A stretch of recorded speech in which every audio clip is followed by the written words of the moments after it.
So we have lots to go over today.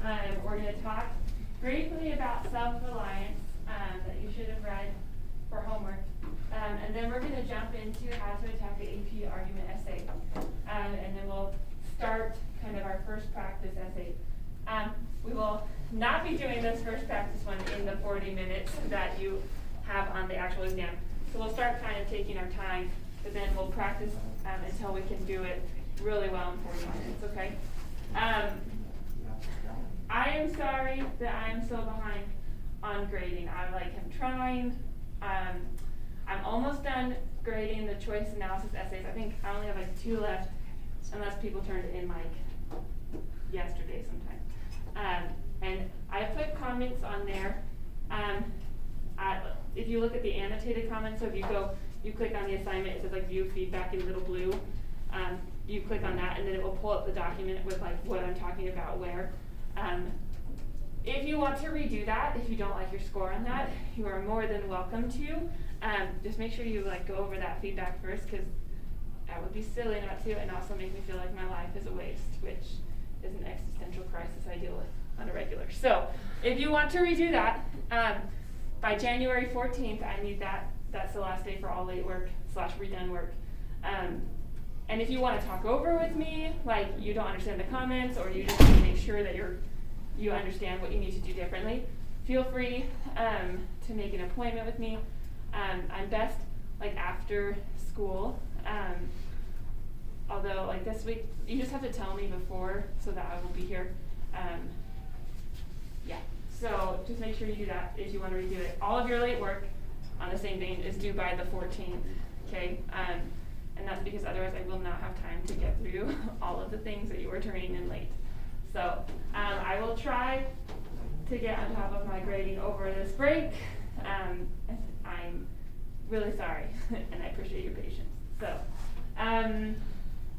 okay, we're going to talk about self-reliance. How many of you read that? Okay, good. This is good. How many of you answered the questions? All right.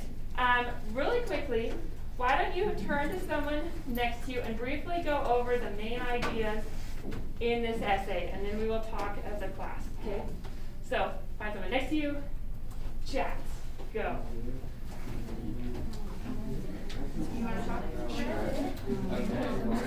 I don't really Wow.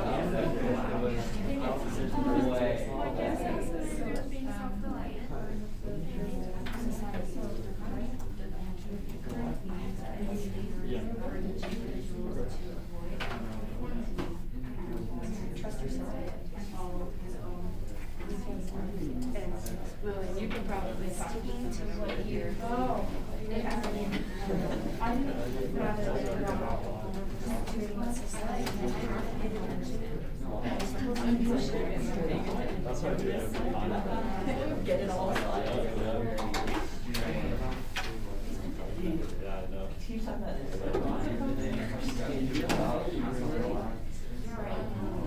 So what to you is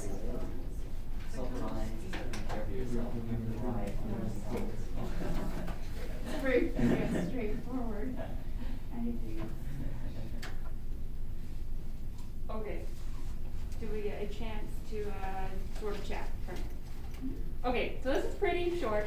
This is not the full version of self-reliance. Ralph Waldo Emerson is a person who was a part of the Transcendentalist movement, and these people tend to wax loquacious, so they like to hear themselves talk about their ideas a lot. So I have shortened that for you in this like 1-page kind of excerpted version. The Transcendentalists we will talk about in more depth on Wednesday, and kind of that movement. But it's a bit of a reaction to kind of romanticism and some of the major kind of societal premises, right, where they're reacting to some of the major religions, they're reacting to some of just the way that conformity tends to crop up in any society, right, and kind of turning it inward. Okay, but we'll talk more about their major tenets next time in a very brief overview because COVID. So, I want to go over some of these questions. If you have not done them, I would suggest going over them as we do. So, Emerson includes a poem before the essay. Why do you think he does this? What does this poem mean? I'll read it to you and then we can kind of go over it. So, man is his own star, and the soul that can render an honest and a perfect man commands all light, all influence, all fate. Nothing to him falls early or too late. Our acts, our angels are, or good or ill, our fatal shadows that walk by us.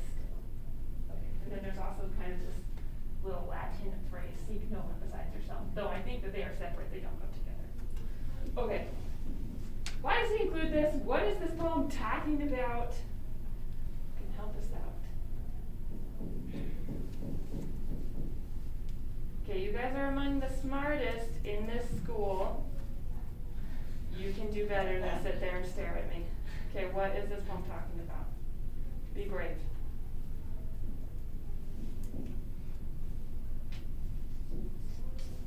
Alright, victim it is. Where's my list? Lauren, what is this poem talking about? Well, I just think that it's like, it kind of sets the tone by talking about himself, because he uses the words like are and then the seek no one besides yourself. Okay, yeah, so definitely talking about like the individual, right, but also talking about us collectively, right, which is interesting in reference to this essay where he's talking more about the self. What else? Let's see here. Lucy, what do you think this is about? I think that first little line, man is his own star, kind of relates to like his ideas about like, I don't know, like being your own person, doing what you want, sticking to your ideas and opinions, and not like conforming like the other stars. I don't know. Yeah, no, I like that, right? Kind of like historically, usually stars are often used to talk about fate, right? And in this case, he kind of combats some of those fatalist ideas, and even talks about fate here, that if we have a soul that can create an honest and perfect man, then that person, if you could really tap into that sense of self, can command all light, all influence, all fate. So we can be our own star in that way. But even if we don't like tap into kind of the greatness of ourself, right? We are our own star, whether or not we do anything to follow kind of our own dictates, right? Like we create kind of our own solar system, if you will, right? The sun is a star. And so things in our life revolve around us, whether we're selfish or not. Like, I mean, we all see things through our own perspective. And so are we going to take that and create an honest and perfect man? If we do, there's all this great stuff that follows, right? Our acts, our angels are, I love that, like, right, what we do are these, like, divine acts. We could be angels in other people's lives. I've seen that a lot in my own life. But I like that he's taking kind of a lot of religious but also fatalistic things and talking about how we have control over that, right? That man is a great thing. Okay. Thinking about his essay, why is that a good poem to start out with? Yeah, Hannah. It like ties into everything that he like talks about. Like he goes deeper into the stuff. Like the poem is like very broad, and then he like gets deeper into everything else. Absolutely. Often authors will do this, right? They put like a little, I think it's called an epigram. I think an epigraph goes on a tombstone, but I always get them mixed up. I will just admit that right now. But they will start out with these little poems or phrases or quotes, right? But they don't just like put them randomly in there, right? They're often jumping off points for like, okay, what are they thinking? And then they're connecting that to larger ideas in their own. So this is a good, he talks about a lot of these concepts about the self, and making choices, and also like the divinity of the self. So this is a good jumping off point. Okay, what does Emerson mean when he says self-reliance? And what are his major points about it?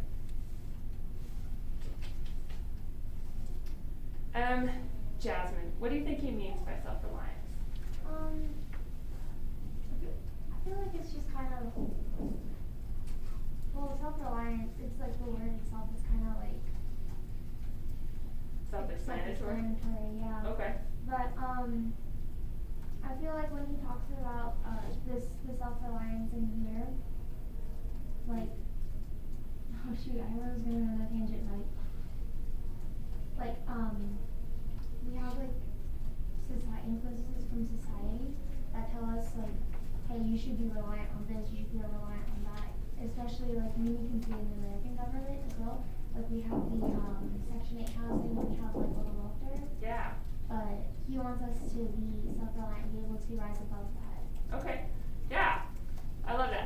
When I think self-reliance, I think like my dad, he's kind of like a crazy preparationist, right? Or he's like, do you have your 72-hour kit? Do you know, I don't know, have a tomahawk in case something, like he has like all of this crazy survival gear here, right? And he was like, did scouts forever and really liked it. And he's like, if there's an apocalypse, he'd be a good guy to hang out with, right? But he's talking about more than that, right? He's talking more about like, okay, I don't really care about your 72-hour kits. What should we rely on ourselves for? And I think Jasmine got at this a little bit. We should rely on ourselves for our ideas and for what truth is, right?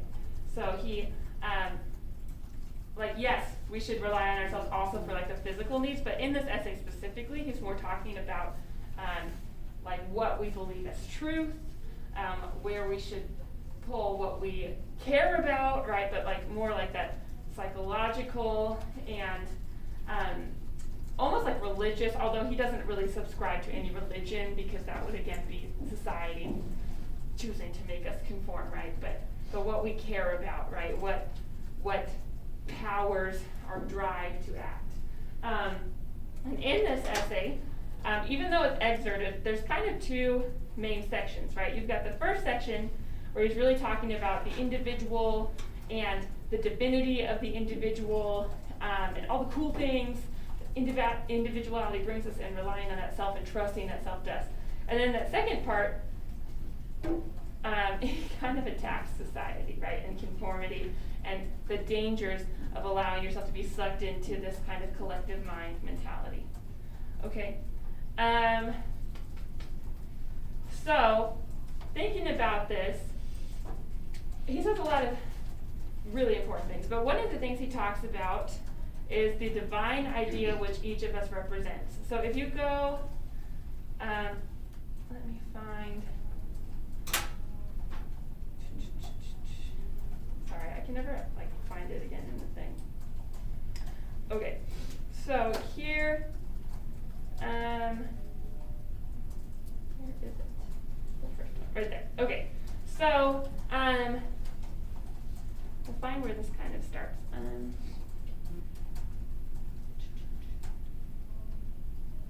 Okay, so bravely let him speak the utmost syllable of confession. We but half express ourselves, and are ashamed of that divine idea which each of us represents. It may be safely trusted as proportionate and good of issues, so it be faithfully imparted. But God will not have his work made manifest by cowards. Okay, what is he talking about with that idea, that divine idea which each of us represents?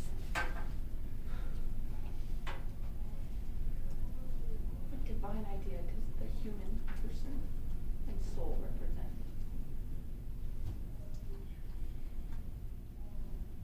Okay, I want you to talk to your neighbor. You guys are way too quiet today, and I'm not carrying this conversation by myself. Okay, so talk to each other. What does that mean? If you need to go back and read, go back and read. It's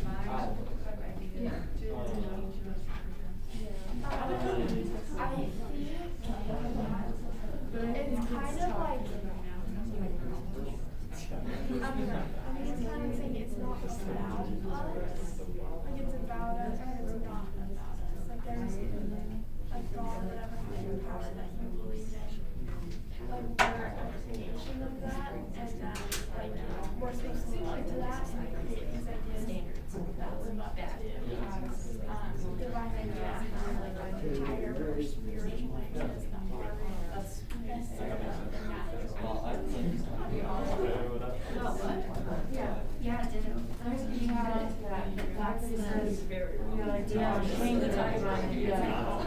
It's kind of just like point out how in society, like, you know, like she's in a collective mindset, that takes away from that divine idea.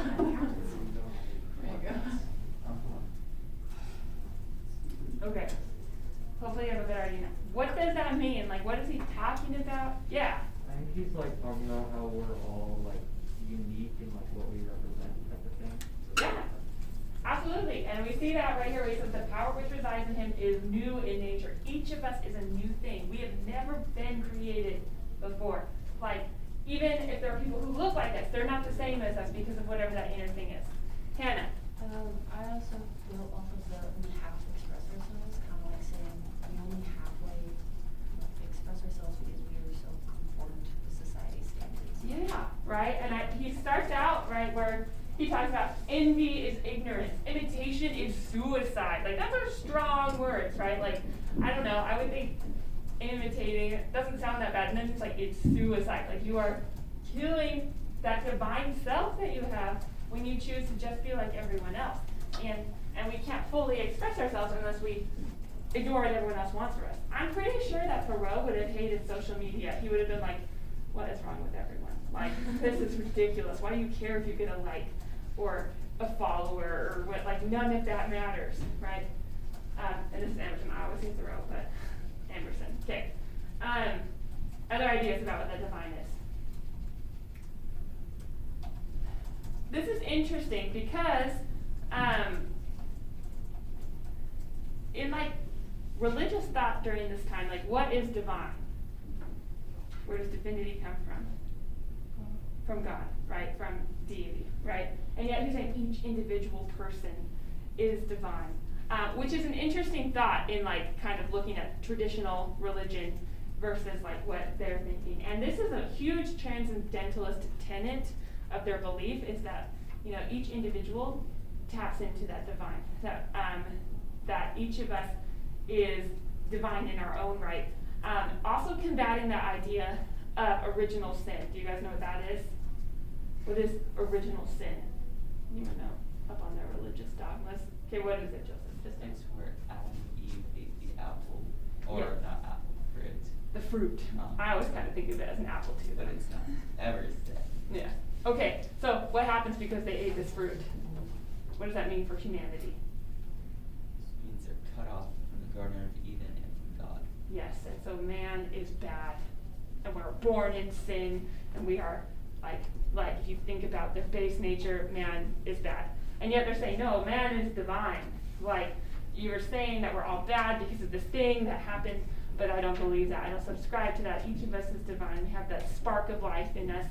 And when we tap into that, it's powerful. Yeah. Yeah, I think it's also kind of discussing how we kind of think of divinity as so above us, but it's saying like, no, you are divine. You are what makes divinity special. Yeah. And makes it anything but like a horrible ruler who hates us all, you know. You are divine, and it's almost saying like you and God are at the same level. Yeah. Kind of thing, like Definitely. there isn't. And that's like a huge thing that transcendentalists do, where they try to bring that divinity down to you and say, the only way that you make yourself not divine is when you choose not to listen to yourself, right, and to what you believe is truth. Like, transcendentalists believe you have everything inside of you to tap into what you believe, what is true, and like your own kind of moral compass to be divine. Whereas if we go to society to tell us what the rules are, we lose some of that. And it's kind of, they want to transcend, right? That's what transcendentalism is all about, is transcending what the world tells us, what we believe, and kind of getting to that, whatever that divine truth is. So he's bringing it down to the individual, which is a cool concept, and not like, maybe there are beliefs now that like, that we see that more and we believe that more, but at the time it was a very radical thought. Okay, society everywhere is in conspiracy against the manhood of every one of its members. Okay, what does that mean? I like that statement. I think it's pretty bold. Sydney, what do you think that means? I was just kind of thinking how like society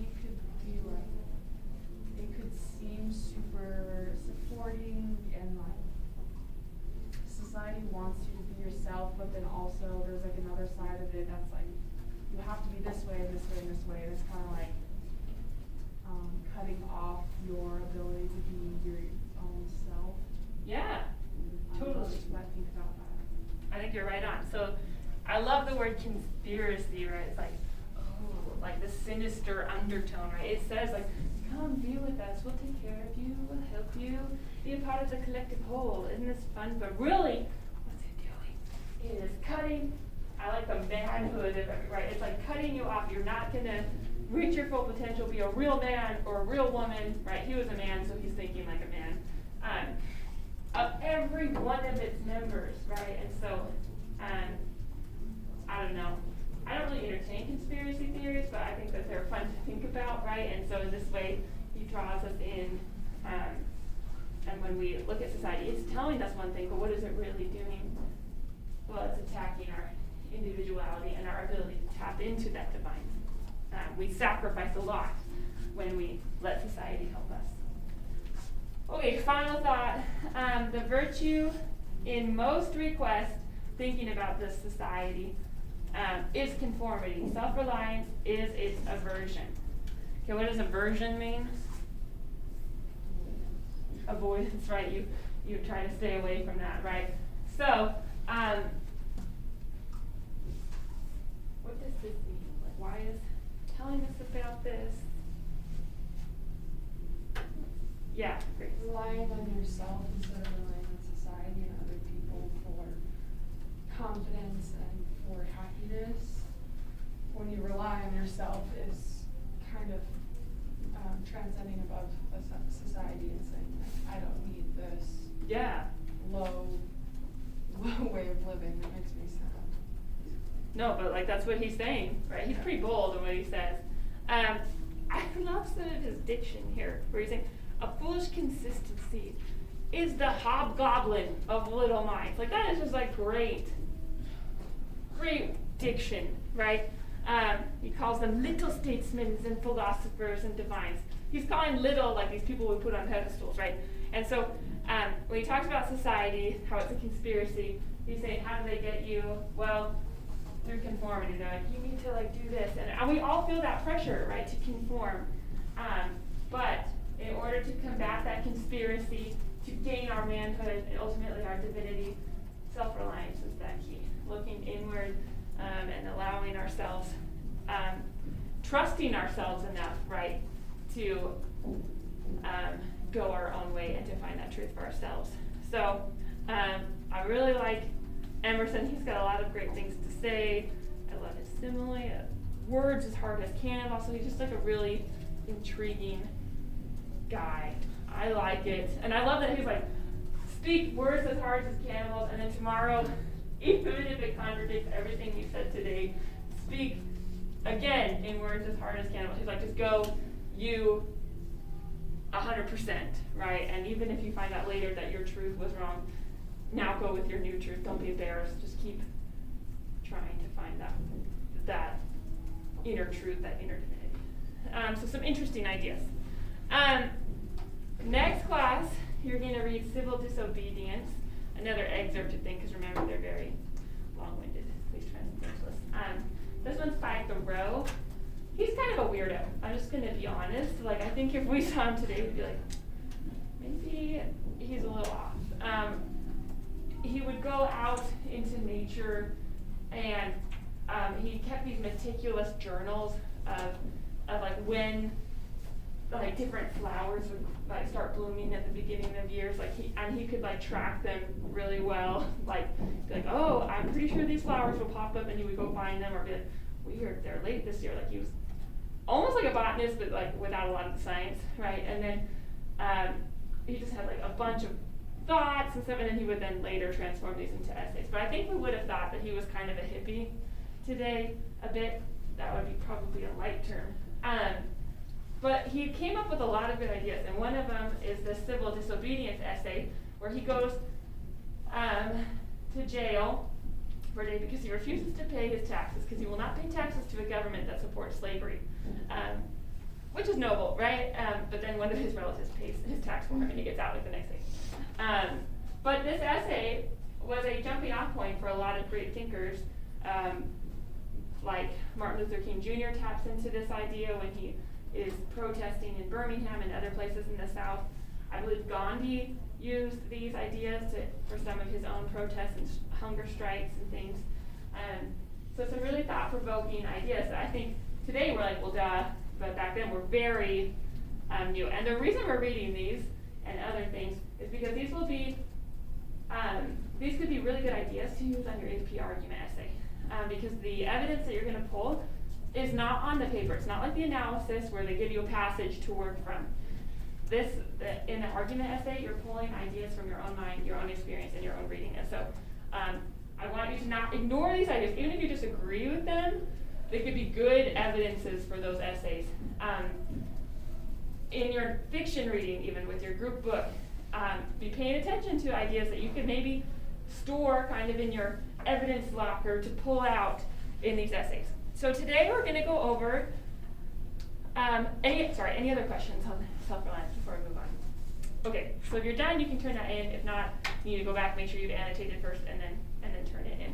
Okay, we're going to talk about the AP argument essay and how to kind of attack this beast. It's a big beast.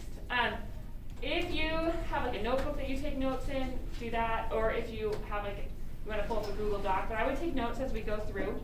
I also have some helpful things for you on Canvas besides just the PowerPoint.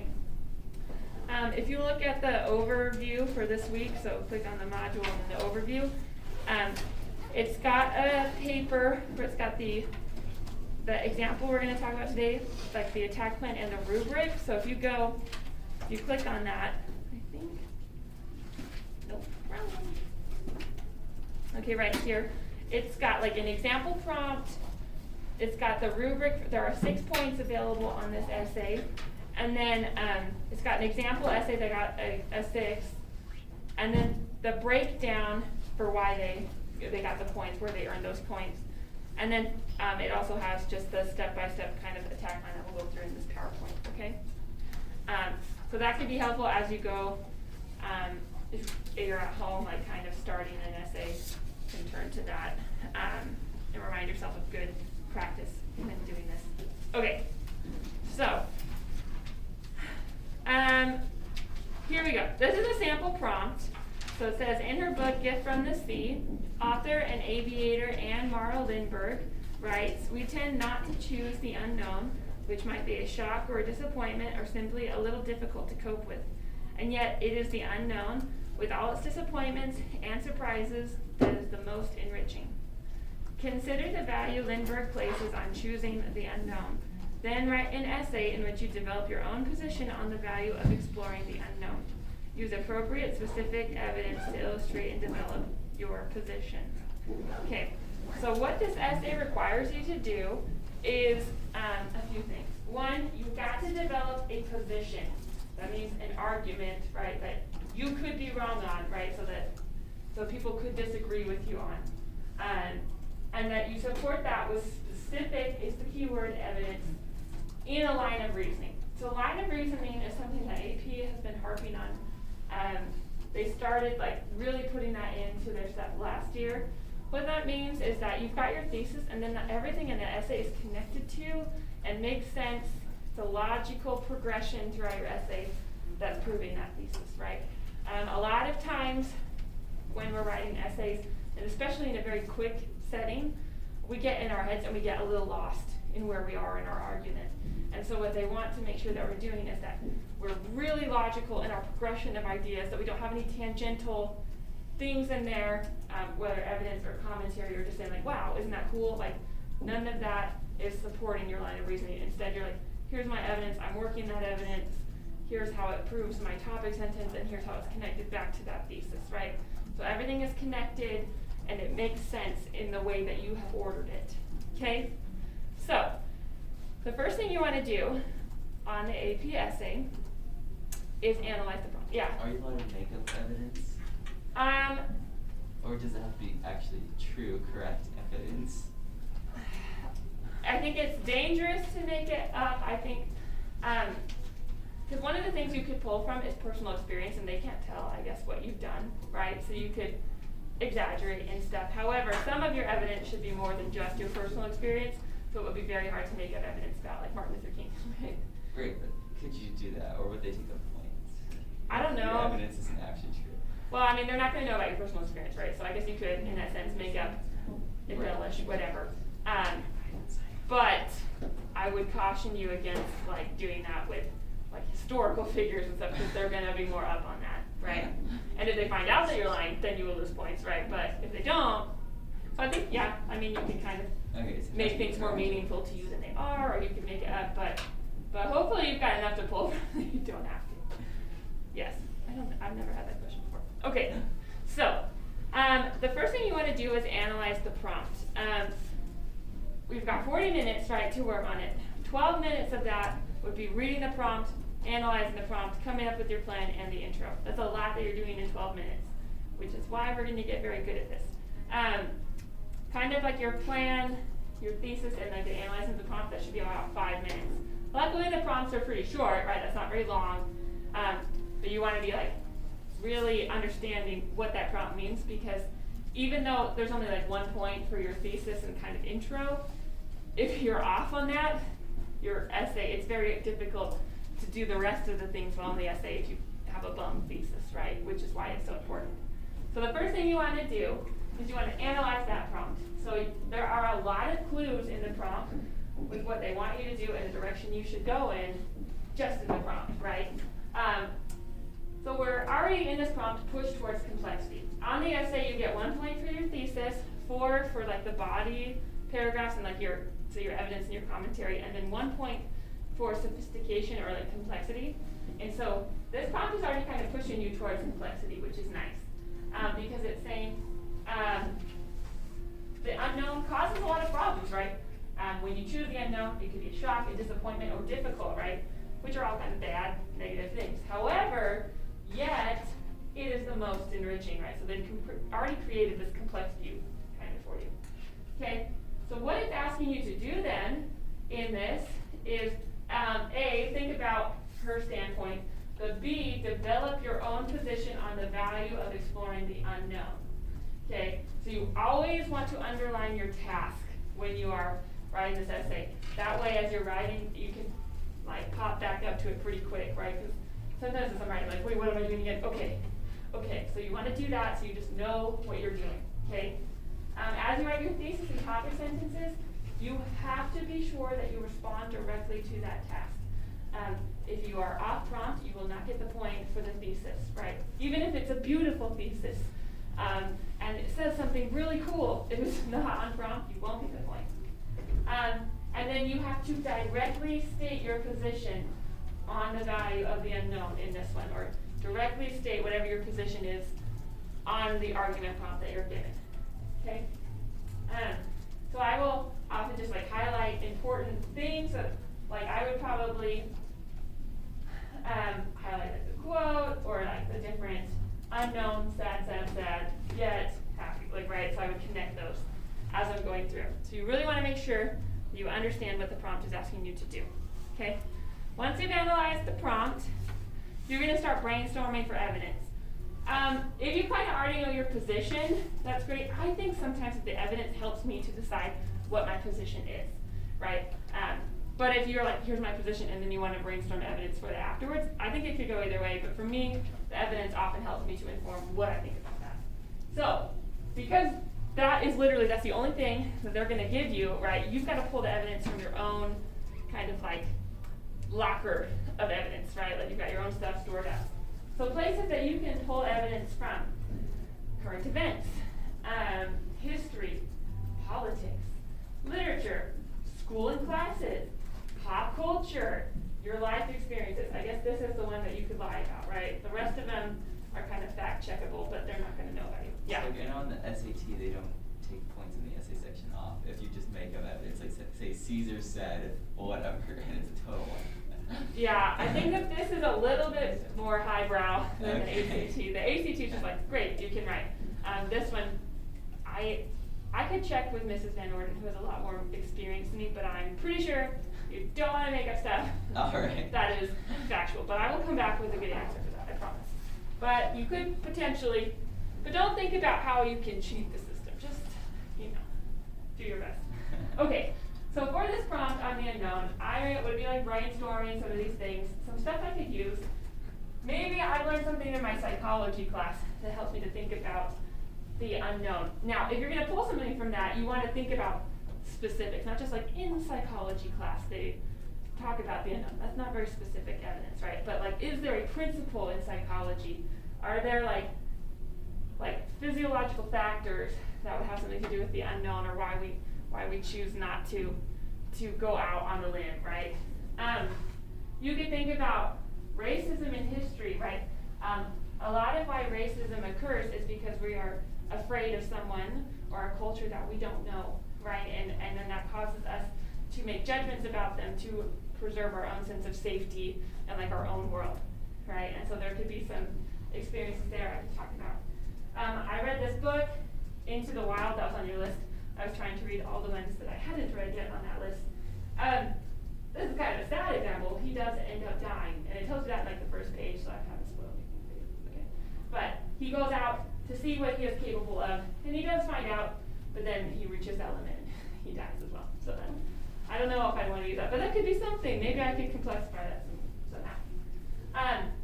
The movie Free Solo, so that is about it was Alex, I think, and he is the first man to free climb El Cap, and like without ropes, and that just seems like, why would you do that? And yet, like, he finds it very exhilarating. For the record, they do find out that there's something wrong with his brain. He doesn't like experience fear in the same way normal people do, and so like he has to do crazy things to get that. Although I'm like, why? Like risk versus reward, but you know, he thinks it's rewarding. Perhaps like coronavirus. So there are a lot of people who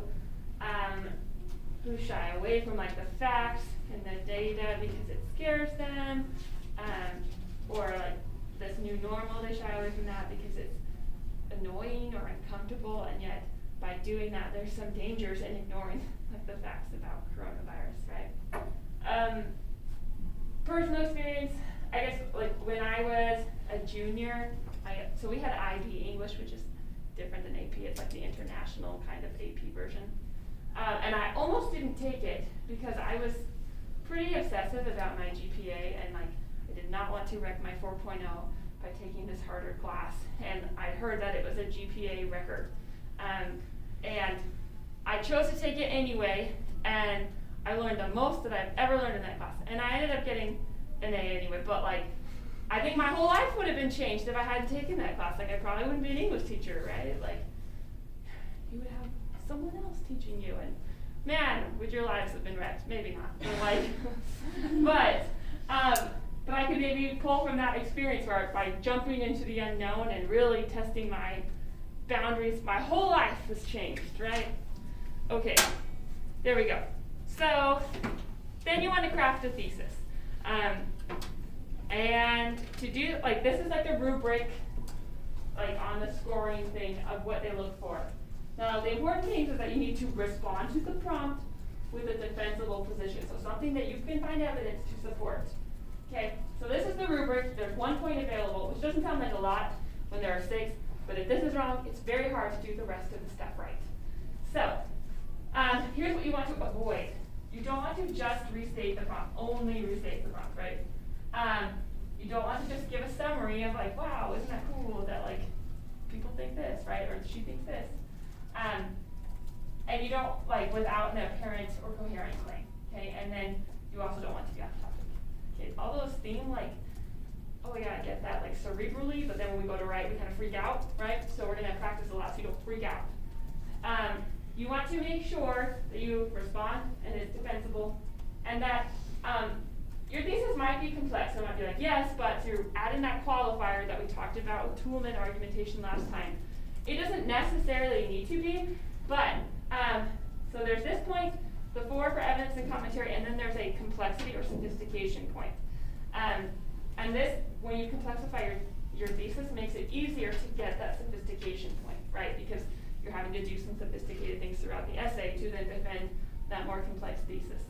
It doesn't need to be, but again, to get that 6 point, it's a good idea to qualify what you're saying, okay? Now, you do want to use words from the prompt in your thesis, right? You don't want to just restate the prompt and be like, isn't that cool, right? No, but you do want to use words though, so that then you're directly responding to it. Which I think is something we've learned since we were little, like take words from the prompt and then add your answer, right? So you're taking words from the prompt. So maybe a thesis could be, while avoiding the unknown may ensure safety and stability, it also limits our capacity to grow personally and serve others. Thus, exploring the unknown can make us better people by expanding our understanding of others and ourselves. So here, it's complex in that it's like, these are good things, these are things we may want, and yet doing those things just, it will limit us in this way, so thus we should do that. So this is defensible, and I will probably split up my essay into talking about how this seems good, but is not, and then my next paragraph, here's why we should do this, right? Okay. And then you can see that this orange, this is pulled like from the prompt itself, where it's talking about exploring the unknown. So I am using words, but I'm not just restating the prompt. I'm saying this is my angle on it. Okay. Okay. Now you want to make a plan. Now, when we wrote like our choice analysis, our choice speech analysis essay, I can speak words. Sorry.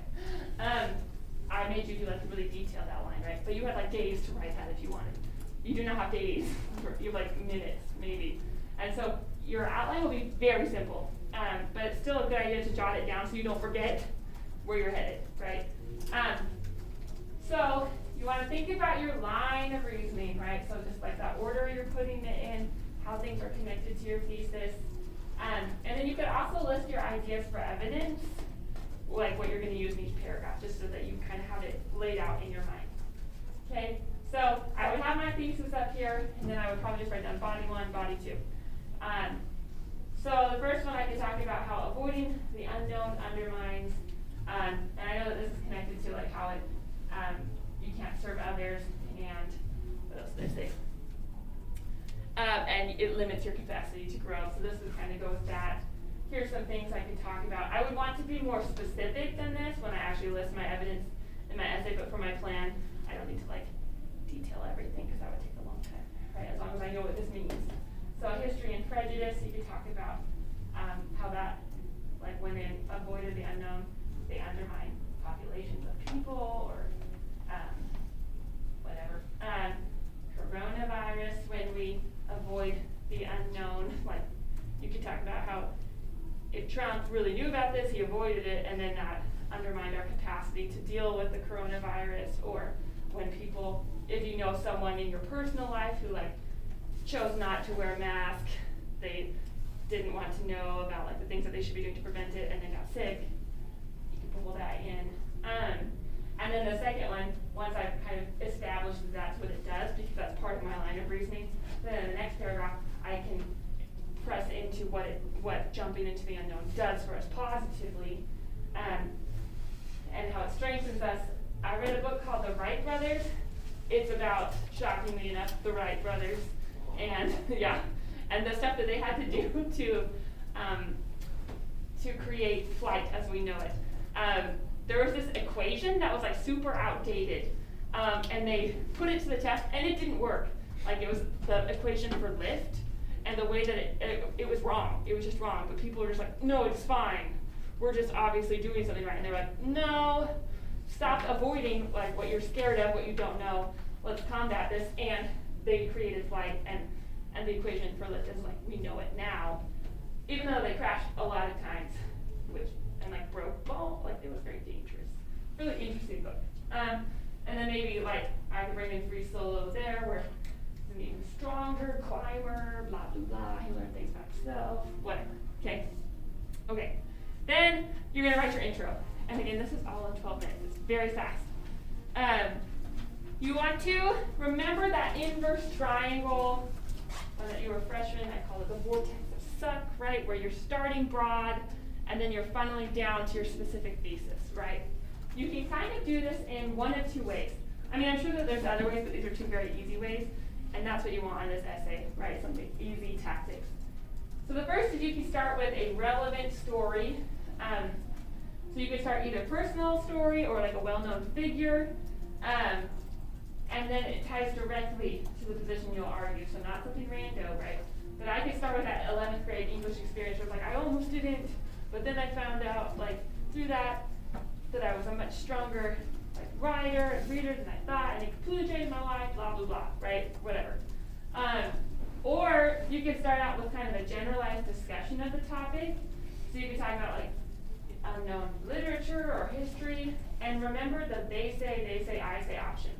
Okay, like in grad school, they love this, right? Because what they're saying in grad school is that your papers are you entering the literary conversation that has already taken place by scholars. Like they want you on that same level, which seems very bold, where you're like, yes, I have something to add to like scholarly debate, right? But you want to say, okay, here's what they're saying over here. Here's something that they're saying over here. Here's how my position fits into this ongoing conversation, right? So you could bring that into. And then after you introduce the issue and the complexity, you become more specific until you end the intro with your thesis, okay? You're funneling down. These should not be like super long, so you don't want like a they say, I say, we were talking about like 8 different points of view, just like 2 would be fine, and then get to what you're saying. So that you can finish all of those steps, 1 through 5, in 12 minutes, right?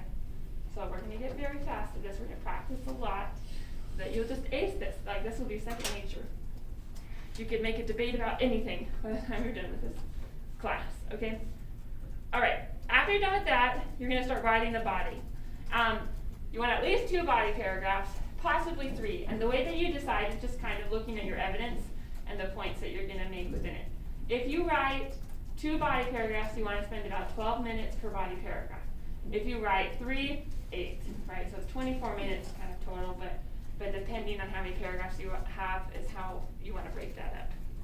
So, key to strong body paragraphs. Obviously, you need a strong topic sentence that is directly tied to your thesis and the prompt, okay?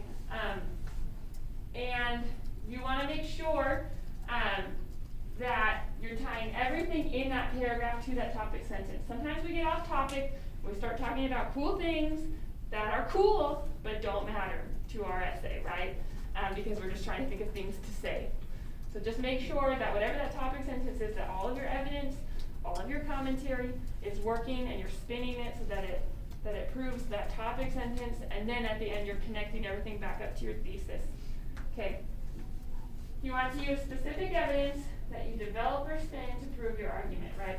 So whatever your evidence is in there, it needs to be specific. So if you're talking about personal experience, you need to say, when I was in this specific class with this teacher at this age, we learned about this principle, like very specific things, not just like psychology class is helpful to think about when, like that's not very good evidence. Like that's not really saying anything, right? So you need to be specific, even if you're pulling from like your own life experience. And then you want to spin it so that it proves your argument. So say this shows this, right? You're looking at specific angles on the evidence that connect back to your topic. Okay? And then the way that you tell your evidence shows its relevance, right? So the way you explain afterwards shows why it's relevant. That's why you need the commentary so you can connect it in that line of reasoning. A lot of people just like put their evidence and assume that their reader knows why it's in there. That is not true. And that's why you have commentaries to explain. This shows whatever you're trying to prove. Okay? Extensive analysis and commentary. You do not want like super long evidence and then not a lot of commentary. It should always be like pretty like short snippets of evidence, right? So that you can spend the bulk of your time analyzing and showing the argument that you're trying to create. And then finally, a closing sentence that unifies the paragraph, connecting your line of reasoning and preparing us for our next argument, right? So your closing sentence would be like, thus, this shows whatever that topic sentence is, that it connects to your thesis, and then an opening for like that next paragraph, right? So that you can connect them together. Transitions are huge for creating that line of reasoning, right? A lot of times we kind of ignore or forget those, but they're what allows our reader to flow smoothly through our essay. So just simple transitions can help us with that line of reasoning. Questions so far? Sorry, this is like a lot of talking, but I promise it will be useful. Okay, here's the rubric on that. Just some things to point out. So there are 4 points available on this. if your evidence is general, you're looking towards that 1 point thing, right?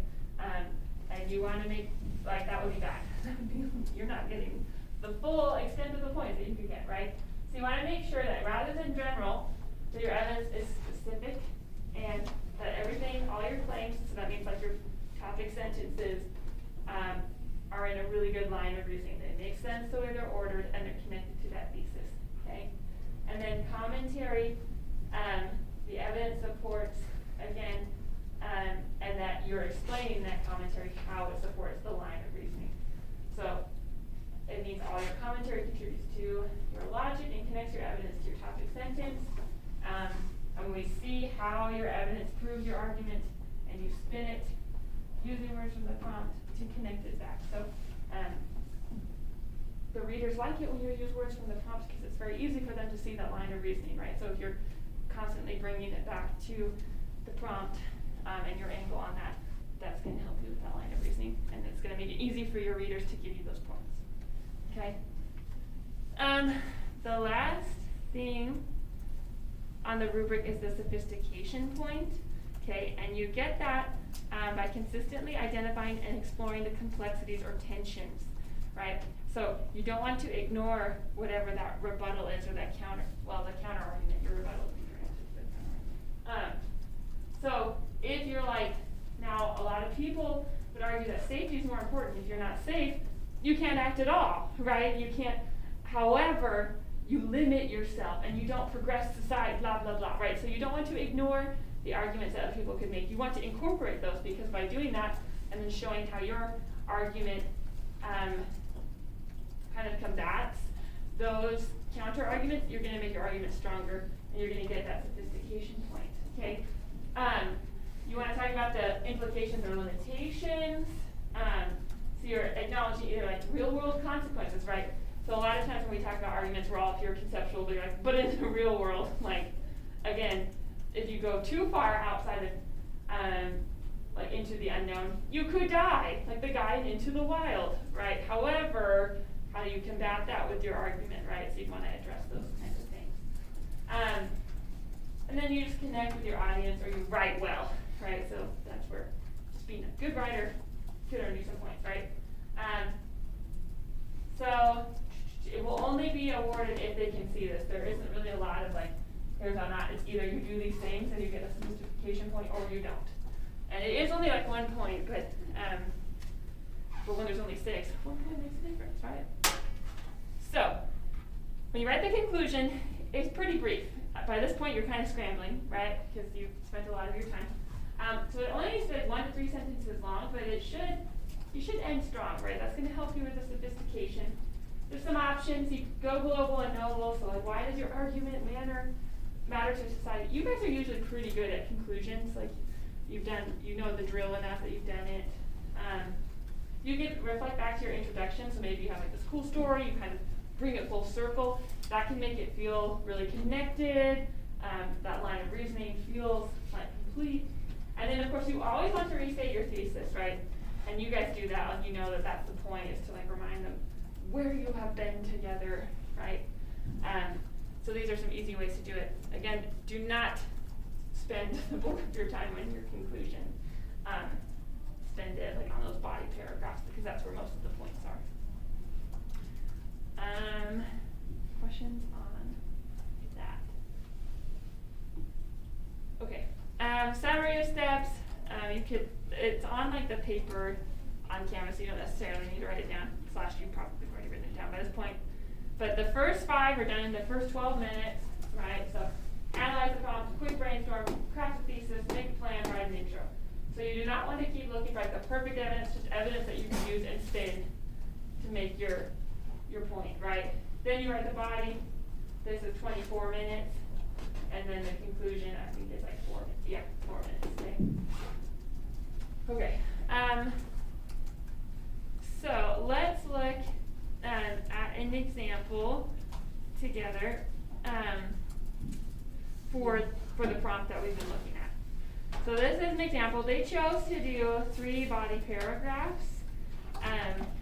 So they spent about 8 minutes.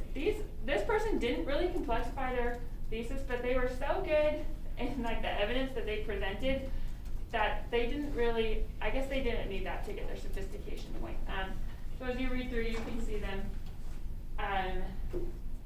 like they're just really good writers. They have a really good writer. They have really solid evidence for what they're talking about. So we're not gonna read the whole thing, but I'll read the intro and then we'll just look at their topic sentences. So they say the unknown is a concept of crippling anxiety of many.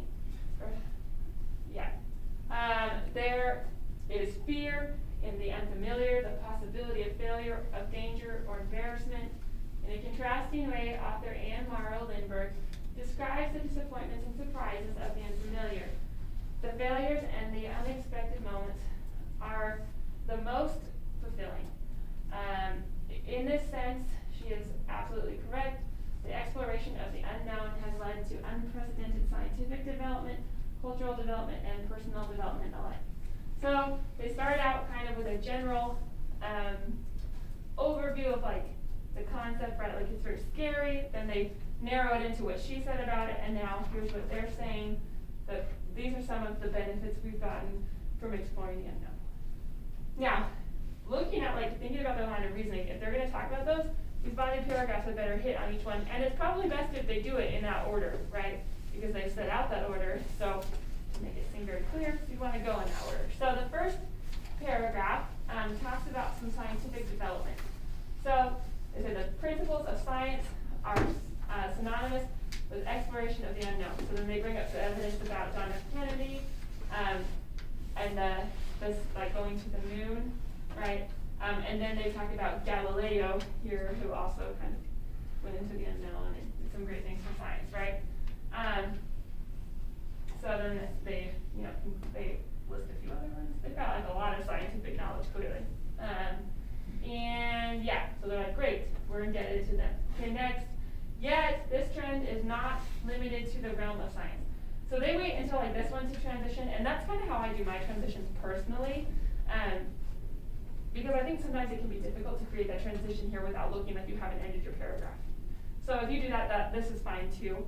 I know, like Mrs. Van Orden, I think just her personal writing style is to add that kind of transition-y thing here. And I think that it can work.